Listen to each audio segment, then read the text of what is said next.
Hi, I'm Max Blumenthal for The Real News. We're in Washington, D.C. at the National Press Club for an event on the Israel lobby.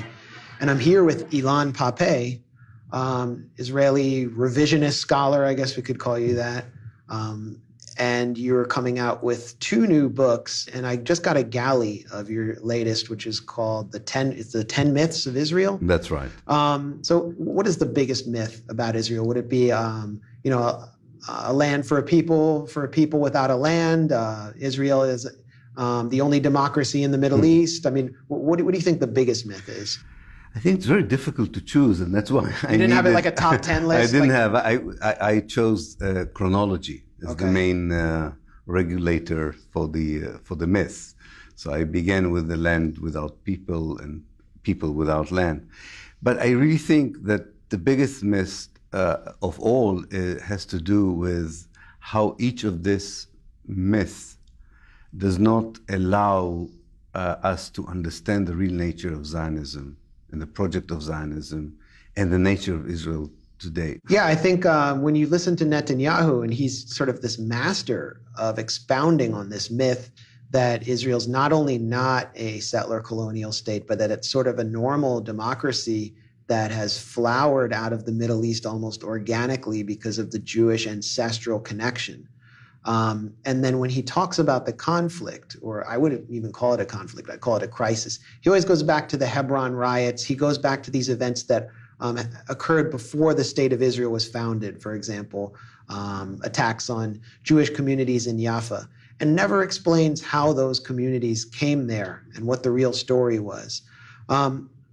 So how do you challenge Netanyahu's narrative of Jewish-Arab relations in historic Palestine? I think it's deeper than that. And Netanyahu, in this respect, represents a very deep Israeli Jewish conviction that they are the indigenous people of Palestine, and the Palestinians are the settlers. Yeah. They are the aliens. Yeah. And this is the starting point. The starting point is we are the indigenous.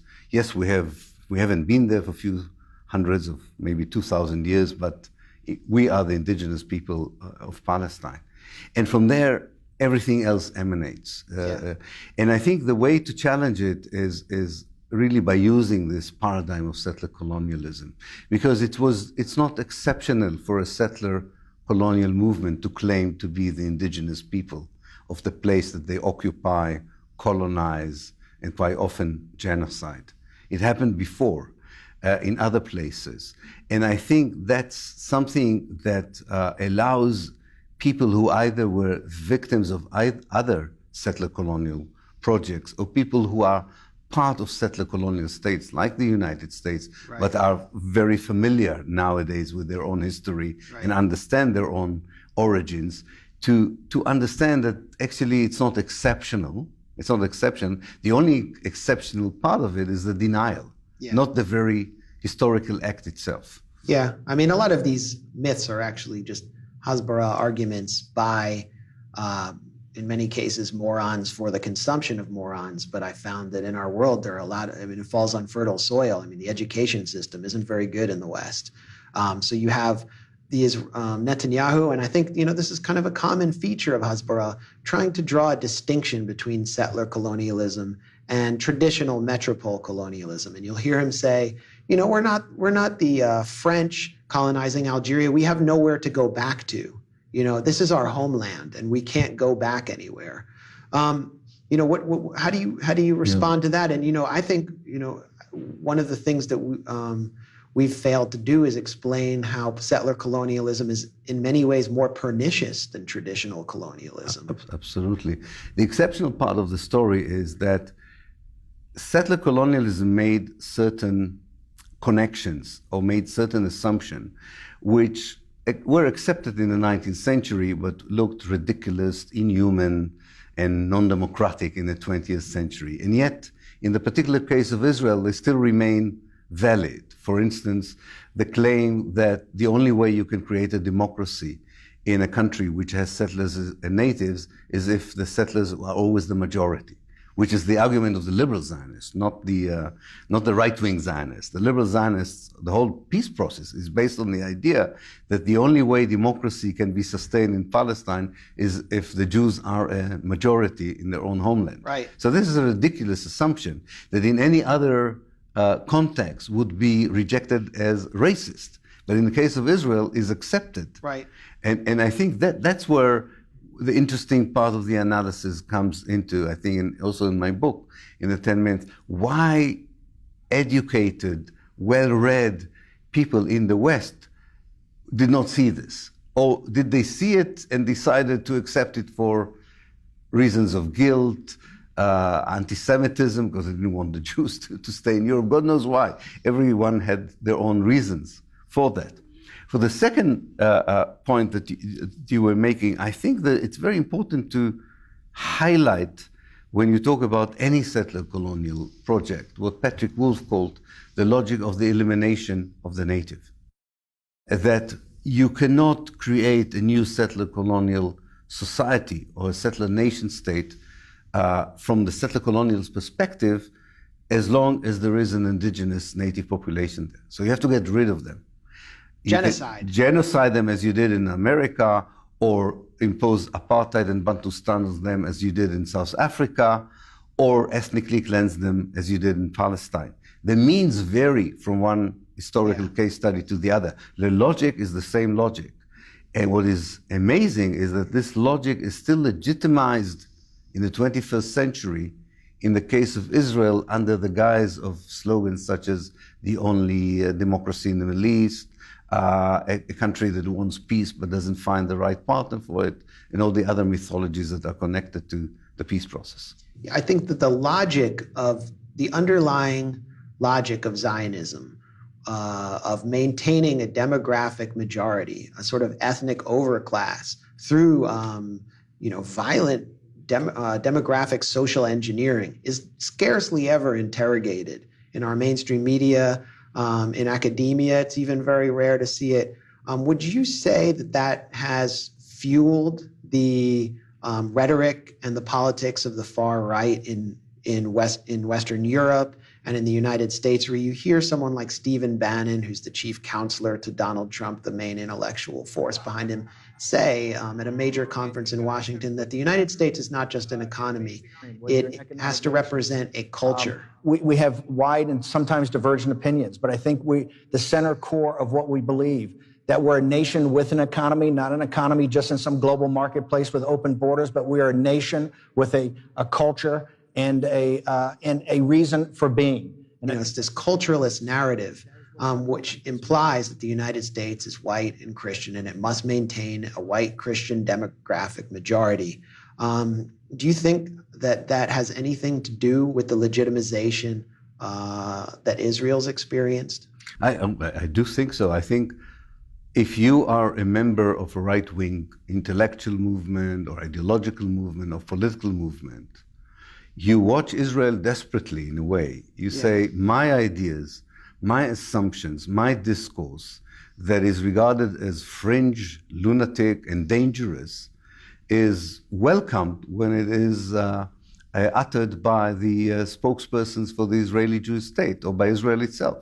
It's exactly that. The dehumanization that Israel is allowed to express through its discourse, through its policies, through its activities, is not different from any racist approach by any other group. In fact, settler colonialism is one of the most dangerous forms of modern racism. And it's not surprising that there are two ways in which Israel was trying to challenge this or protect this kind of exceptionalism, because it's very precarious. It can, one day the truth can be discovered, and people would say, wait a minute, you're not different from an extreme right movement in America. You are the same, especially when the right wing in Israel becomes stronger. So there are two ways that trying to challenge it. One is by claiming that, we don't use violent means if you're a liberal Zionist. We're not looking for violent means of keeping demographic purity. We're actually willing to give up some territory in order to keep demographic purity, or we enclave, we incarcerate, we besiege the Palestinians in small Bantustan so that we will we demographically pure. In Israel, it's liberals saying build the wall. Absolutely, liberal, of course, because this means I don't want to use supposedly violent means. I'm not expelling people. We're not going to transfer anyone. Exactly. We're just not going to let them leave. We're just going to say, it was Ehud Barak's campaign slogan. Yeah, we are here and they are us over there. here, them over there, and we Exactly. would recognize that here as sort of segregation. Exactly. But it's hard segregation. Absolutely. And the second means by which they try to sort of hide it is the one that Netanyahu prefers, because he cannot say that he's willing to give up territory. And this is elevating this idea of elevating anti-Semitism into supposedly a new phenomenon, Right, kind of the new anti-Semitism. And to say that when you criticize Israeli settler colonialism, you're not criticizing racism, but you're actually racist yourself. Yeah. Like the indigenous issue. If the Palestinians claim that they are indigenous, we will claim that we are the indigenous and they are the settlers. Right. It's this really new speak. Which actually embraces the true logic of anti-Semitism that conflates Zionism with Jews and holds them responsible collectively for all of Zionism's crimes. Absolutely. It's above another layer of uniformity or connection between the idea that Jews should be settler colonialists in Asia or the Arab world and not live as communities in the West, which is another kind of joint platform for anti-Semitism and Zionism. Right, which opens the door for this kind of alliance of convenience we've seen with parties like the National Front in France. The Jobbik Party, even in Hungary, is moving away from its traditional anti-Semitism into a more pro-Zionist. We see the Austrian Freedom Party. Strasche was hosted by the Likud Party. This is a party founded by Nazis in Austria. He was hosted for a visit of the Holocaust Museum by the Likud Party. You go across the board to all these far-right parties down to Trump and the Republican Party, and they've all become pro-Israel while holding on to this idea that, Jews really belong somewhere else. And this is the whole notion of the Palestinians as immigrants. You have immigrants in Holland, and you have all the right to vote for a right-wing party because they are really Muslim immigrants and they create all the problem. We also have Muslim immigrants in Israel, and they're using the same methods to identify themselves, to operate politically and violently against our own culture, our own set of values. Right. We understand the terrorism that you're experiencing. We have it ourselves. And there are very worrying connections nowadays between the Israeli strategic advisors and experts and their counterparts in France, Britain, Holland, Denmark. They advise them how to control immigrant societies in order to preempt the next loner, the next lone wolf. Lone and wolf. It's through biometrics and racial profiling and what do they call it? Micro expressions. Micro expressions, and it's all built on this assumption. We all have Muslim migrant societies that did not fit in to the host culture. Right. And that's quite a challenge for us to. It's so false. It's almost like the kind of Nazi propaganda that you have such a big lie that the bigger the lie is, the more difficult it is then to diffuse it. It's such a big lie that I think at the beginning we're a bit paralyzed when we try to challenge it because it's so false.